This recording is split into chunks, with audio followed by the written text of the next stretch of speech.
Ganapataye Namaha, Om Gum Gurubhyo Namaha, Om Aim Saraswatye Namaha, Om Sahana Bhavatu, Sahanao Bhunaktu, Saha Viryam Karabhavahi, Tejasvinavadhitamastu ma vidvishavahai.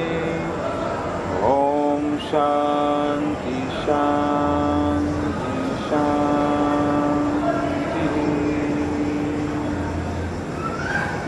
Om Jnanatimirandhasya Jnananjana Shalakaya Chakshurun Militam Yena Tasmai Shri Gurave Namaha.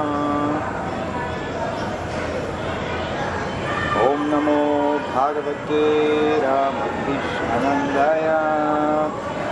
Om Namo Bhagavate Ramakrishnanandaya.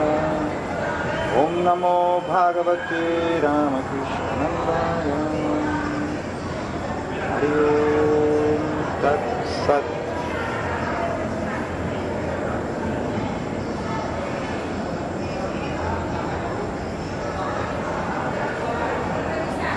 Buenas noches. Curso de Fundamentos de Sakshi Hatha Yoga, clase número 6. Nuestra clase de hoy es muy importante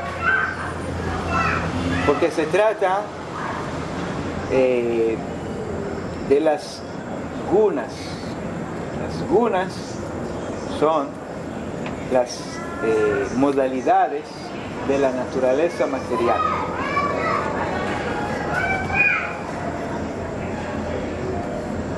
Eso es parte de la, vamos a decir, la cosmología védica que explica cómo está construido ese universo, de qué elementos y cuál es la orden de la manifestación cósmica, cómo se manifiesta. Y es una ciencia sumamente interesante que se llama Sankhya Yoga. Sankhya Yoga es el yoga de la anumeración o de la observación detallada del universo, de la naturaleza material, y no vamos a entrar en muchos detalles del Sankhya Yoga, pero lo que sí vamos a poder hacer es hablar de los gunas, que eso es lo importante. Según la filosofía del yoga, existen tres modalidades, tres materias primas, vamos a decir, tres tipos de energía material que de ellas está hecho todo el universo, todo el mundo. ¿Qué son? Vamos a numerarlas, a nombrarlas. Tamas. Tamas es ignorancia, inercia, oscuridad.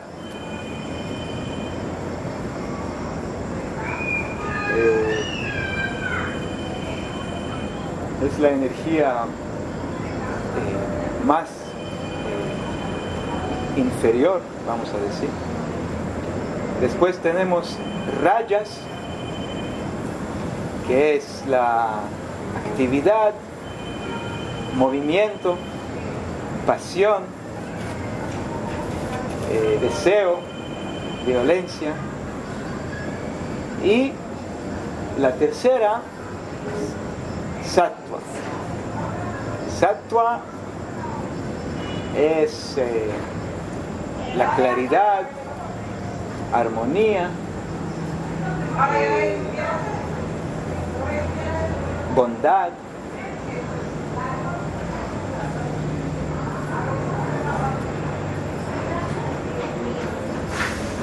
Entonces, todo ese mundo está hecho de un movimiento constante de esas tres modalidades. Cualquier objeto, cualquier situación,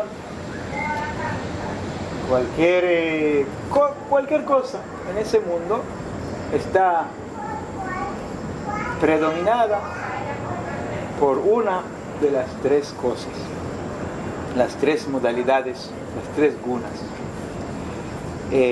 Por ejemplo, hay comidas que son tamásicas, comidas que son rayásicas, comidas que son sátvicas. Hay música tamásica, hay música rayásica, hay música sátrica. Hay gente que son tamásica, rayásica y sátrica. Hay actividades que son tamásica, rayásica y sátrica. Hay lugares que son tamásicas, rayásicas y sátricas.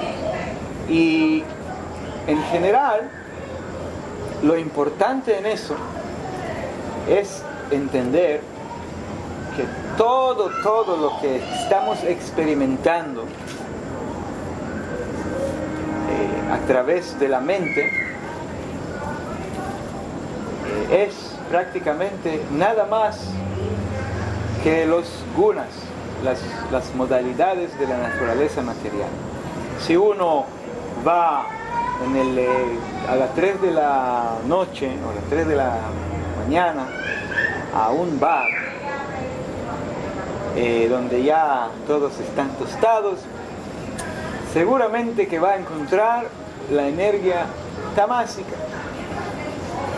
Ahí se ve mucha oscuridad, mucho desinterés, depresión, ignorancia. Si uno entra a un juego de pelota, por ejemplo, ahí hay muchos rayas, todo el mundo muy entusiasmado, violento, con muchos deseos y pasión. Y si uno va a la playa en el atardecer, o al bosque de la madrugada, o entra a una iglesia, un templo, o por ejemplo aquí se ve la energía, la modalidad de sattva.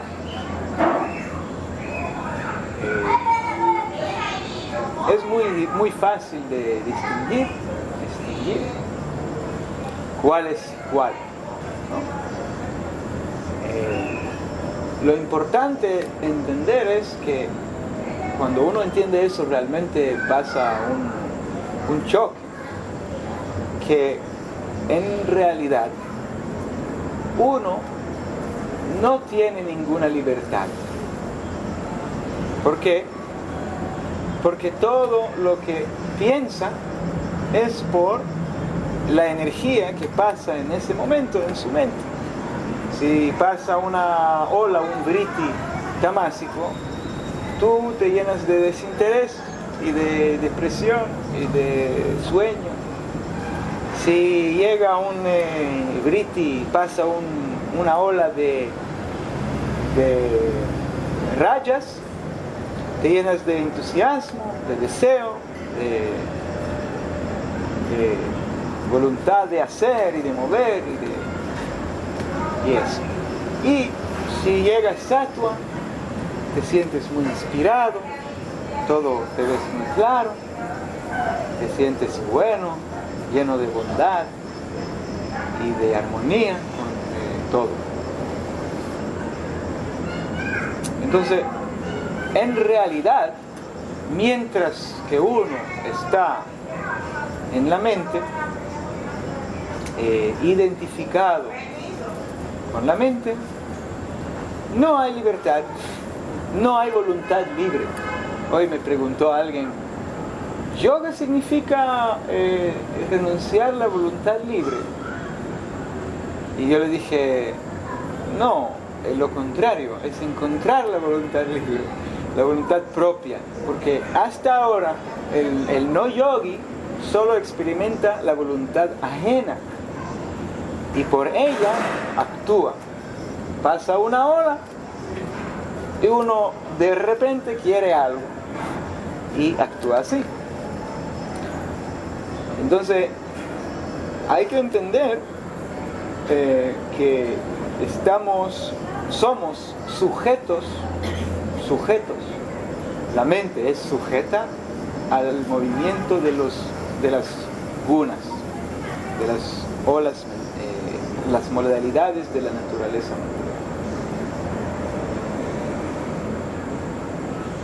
Y entonces tenemos que entender cuál es la práctica del yoga en total, todos los ramos del yoga, incluyendo el Hatha Yoga, se tratan de crear o aumentar el sattva. ¿Por qué? Porque se entiende que la trascendencia de la naturaleza material no se puede ocurrir desde un estado predominado por tamas, no puede ocurrir desde un estado predominado por rayas, solo puede ocurrir desde un estado de armonía, de sattva, donde hay claridad. Entonces uno puede darse cuenta de lo más allá de las gunas. Es muy importante entender eso, que la práctica no consiste en tratar de llegar a la trascendencia, sino tratar de crear las condiciones adecuadas de las cuales podemos observar el fondo. Es como un lago, ¿sí? Lleno de un lago, ¿sí? Si es lleno de lodo el agua, es como tamas, muy sucio. Entonces no se puede ver ni el fondo ni la reflexión nuestra. Si está lleno de movimiento, es rayas. No se puede ver ni el fondo ni la reflexión, nada más en superficie. Pero si está más o menos claro, se empieza a ver. Y ese es el sattva. Este estado de no adormecido, o sea, despierto, pero no activo. Despierto, pero no activo. En el estado de sueño tenemos dos ingredientes: no despierto, o sea, no consciente, y no activo. En el estado despierto normal tenemos dos ingredientes: consciente y activo. Eso es tamas y rayas. El estado de sattva es consciente, con menos actividad, menos deseo, y ahí es la claridad. Y de ahí uno puede darse cuenta de lo que es más allá de las gunas, más allá de la naturaleza material. Entonces, todas las prácticas del yoga prácticamente consisten en intentar crear sattva a través de la comida. Ingerimos comida sátvica, no ingerimos cosas que producen tamas. Por ejemplo, ajo y cebolla son tamásicos, hongos son tamásicos, comida demasiado madura, podrida, tamásica. No ingerimos cosas que producen rayas, por ejemplo, alcohol, carne. picante, demasiado picante, etcétera, etcétera. Y solamente ingerimos cosas, tipos de comida que son sátvicos, comida vegetariana, sabores no demasiado fuertes, y así. También a través de nuestra asociación, ¿no? La gente que nos rodea, el yogi siempre busca asociarse con personas de tipo sátvico, que son predominados por sattva. El único que puede decir que no está influido es el iluminado, que está ubicado en el ser más allá de la naturaleza material. Mientras que no estás iluminado, estás influido por lo que te rodea irremediablemente, aunque no te des cuenta. El mundo te influye, la mente, y después desde esa mente vienen las reacciones que tú no eliges, no tienes libertad en elegir lo que quieres. Tú no puedes decidir, yo ahora quiero querer esto. No, aparece un deseo. Y es por la predominación de esta o de la otra guna. A través de la práctica del Hatha Yoga, también tratamos de crear sattva. Las posturas son siempre posturas en estado de sattva, de santos, de animales, de plantas, estados donde se trata de predominar el sattva. Por eso, para entender eso mejor, yo quiero leer un capítulo entero, 26 versos nada más, del Bhagavad Gita, la canción divina.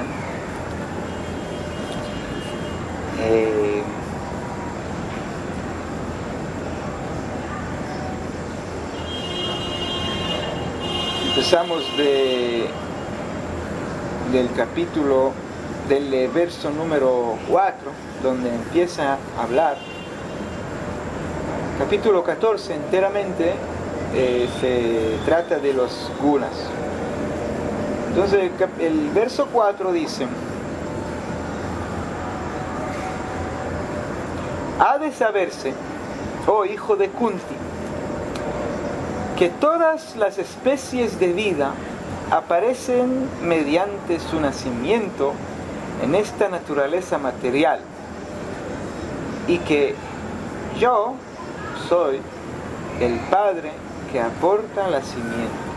Yo es lo divino. La naturaleza material consta de 3 modalidades: sattva, bondad; rajas, pasión; y tamas, ignorancia. Cuando la eterna entidad viviente se pone en contacto con la naturaleza, oh Arjuna, el de los poderosos brazos, queda condicionada por esas modalidades. En otras palabras, la conciencia en contacto con el mundo está condicionada, definida por las modalidades de la naturaleza material. O tú, el inmaculado, la modalidad de la bondad, siendo más pura que las otras, es iluminadora y lo libera a uno de todas las reacciones pecaminosas.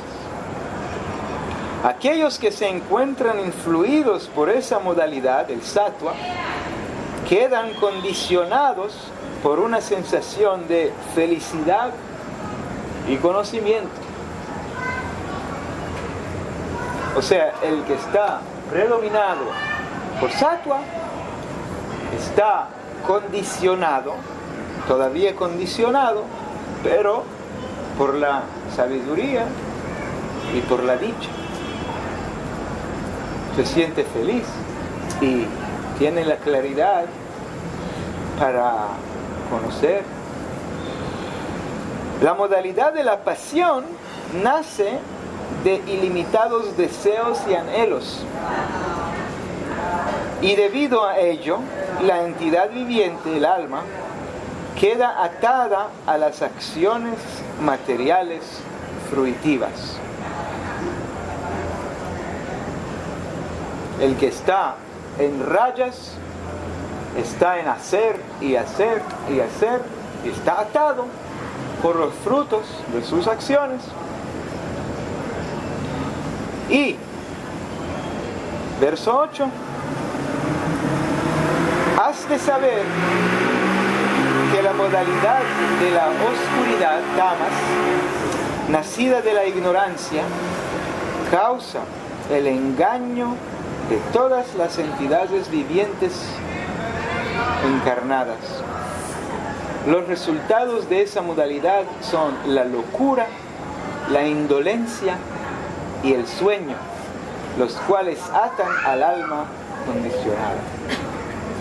O sea, el que está predominado por tamas está condicionado por locura, indolencia, sueño. Seguimos. La modalidad de la bondad lo condiciona a uno a la felicidad. El rajas, la pasión, condiciona a uno a la acción y sus frutos, al karma. Y la ignorancia, que cubre el conocimiento de uno, lo ata a uno a la locura. Verso 10. A veces la modalidad de la bondad se vuelve resaltante, venciendo a las modalidades de la pasión y la ignorancia. A veces la modalidad de la pasión vence a la bondad y la ignorancia. Y en otras ocasiones la ignorancia vence a la bondad y a la pasión. De ese modo, siempre hay una competencia por la supremacía. O sea, mientras que estamos identificados con nuestro yo, con la mente, siempre una vez esta, es una guerra constante, ¿no? Una lucha, un conflicto constante. Verso 11. Las manifestaciones de la modalidad de la bondad se pueden experimentar cuando todas las puertas del cuerpo están iluminadas por conocimiento. Otra vez, las manifestaciones de sattva se puede experimentar cuando todas las puertas del cuerpo están iluminadas por el conocimiento. Hay 9 puertas. Se llama la ciudad de las 9 puertas, ese cuerpo. ¿Cuáles son? 2 ojos, 4 orejas, 6 nariz, 7 boca, 8 genitales y 9 ano. 9 hoyos, 9 puertas, ¿no? Hay puertas de entrada, hay puertas de salida. Dice ahí, todas las puertas tienen que ser iluminadas por la conciencia, el conocimiento, ¿no? Esto es cuando podemos experimentar el sattva. En otras palabras, si estamos observando las puertas del cuerpo, o en general el cuerpo, podemos llegar a estar experimentando constantemente el sattva. De eso se trata el Hatha Yoga, ¿no? Texto 2. Cuando hay un aumento de la modalidad de pasión rayas, se manifiestan los signos de gran apego, actividad fructífera, intenso esfuerzo y un anhelo y deseo incontrolables. Pueden reconocer estas características, ¿no? Cuando uno está debajo del control de rayas, tiene apegos incontrolables, deseo incontrolable. Eso es rayas. Y cuando hay, texto 13, cuando hay un aumento de la modalidad de la ignorancia, se manifiestan la oscuridad, la inercia, la locura y la ilusión.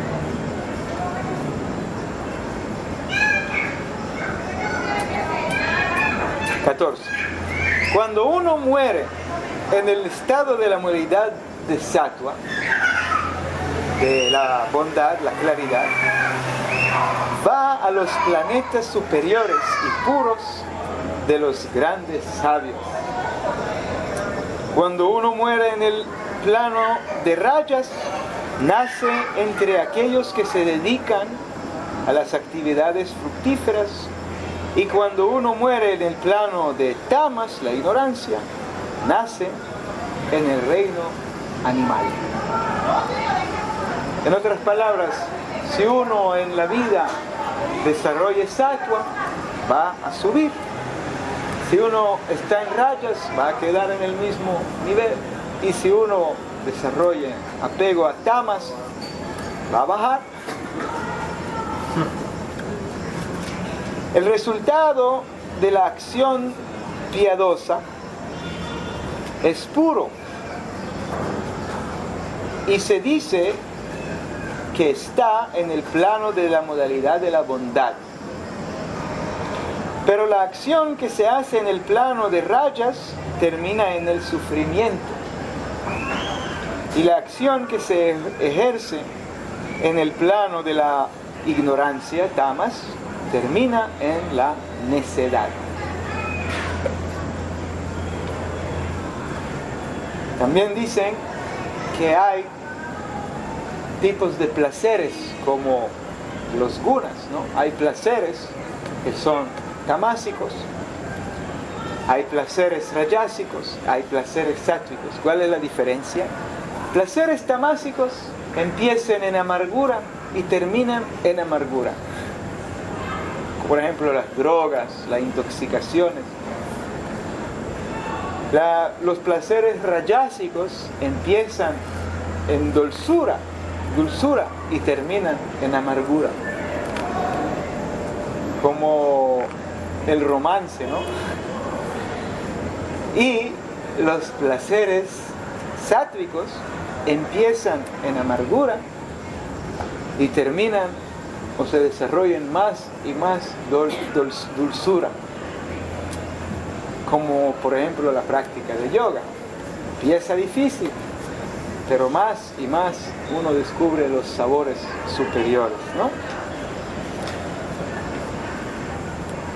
La modalidad de la bondad se desarrolla el verdadero conocimiento.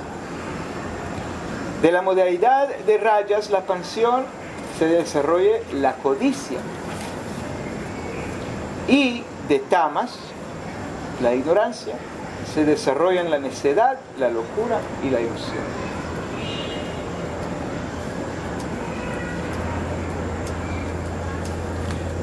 Aquellos que se encuentran en el plano de sattva gradualmente ascienden a los planetas o planos superiores. Aquellos que están en el plano de rayas viven en los planes terrenales, y aquellos que están en el plano de la abominable tamas descienden a los planos infernales.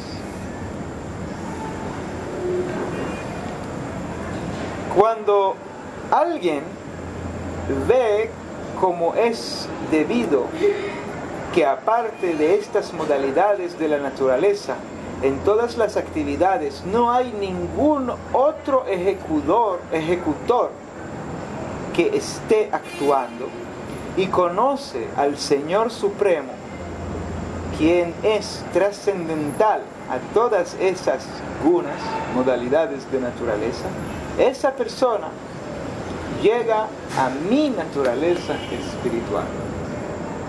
Otra vez, eso es muy importante. Cuando uno ve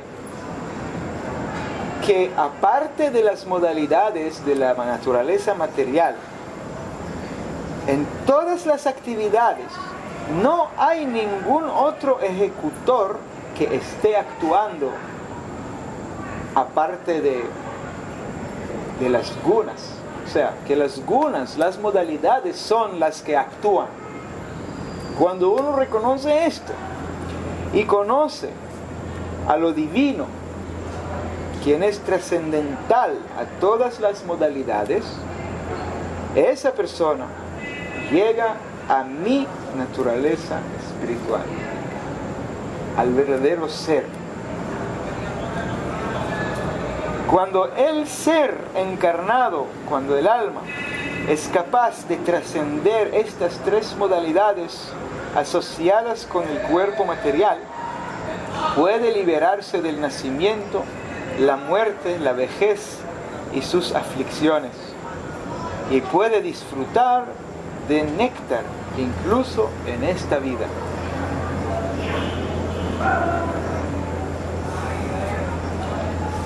Arjuna preguntó, texto 21, eso es muy dulce ahora. Arjuna preguntó: oh, querido Señor mío, ¿cuáles son los signos por los que se conoce a aquel que es trascendental a esas tres modalidades? ¿Cómo se comporta? ¿Y de qué manera trasciende él las modalidades de la naturaleza? El Señor bienaventurado dijo: oh hijo de Pandu, aquel que no odia la iluminación, el apego ni la ilusión cuando están presentes, ni los añora cuando desaparecen, aquel que se mantiene firme e imperturbable a través de todas esas reacciones de las cualidades materiales, y que permanece neutral y trascendental, sabiendo que solo las modalidades están activas. Aquel que está situado en el ser y que considera que la felicidad y la aflicción son iguales. Aquel que mira con la misma visión un poco de tierra, una piedra y un pedazo de oro. Aquel que tiene la misma disposición hacia lo deseable y lo indeseable. Aquel que es constante, encontrándose igual de bien en la alabanza y en la censura, en el honor y en el deshonor. Aquel que trata igual al enemigo y al amigo, y que ha renunciado a todas las actividades materiales. Una persona que es así, se dice que ha trascendido las modalidades de la naturaleza.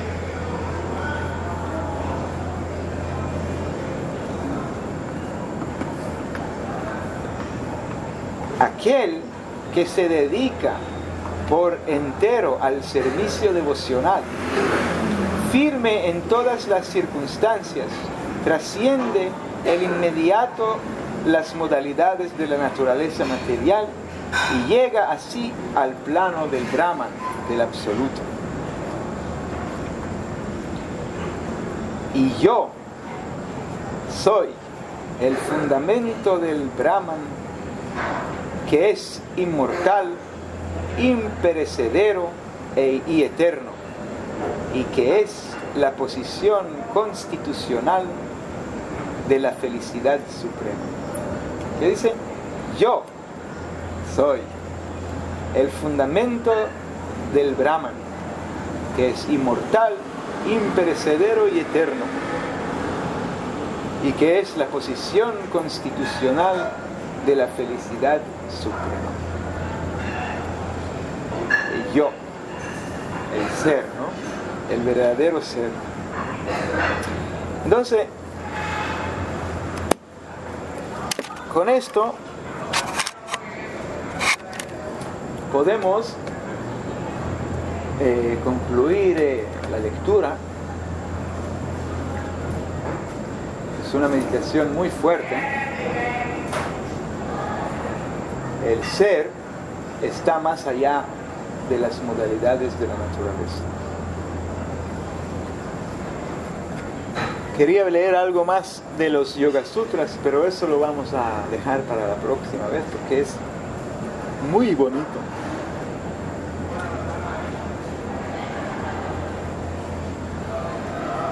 Lo que quiero para coger como para la práctica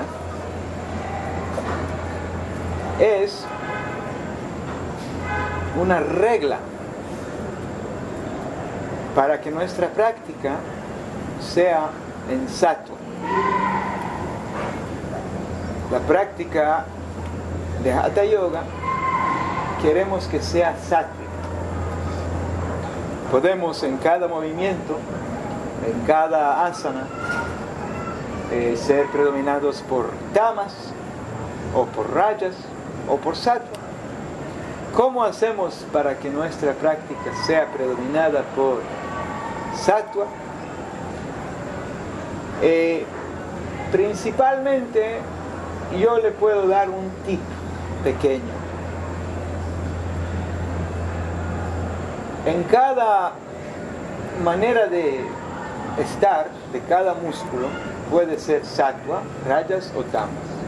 Cuando está totalmente inconsciente, flojo, adormecido, es tamas.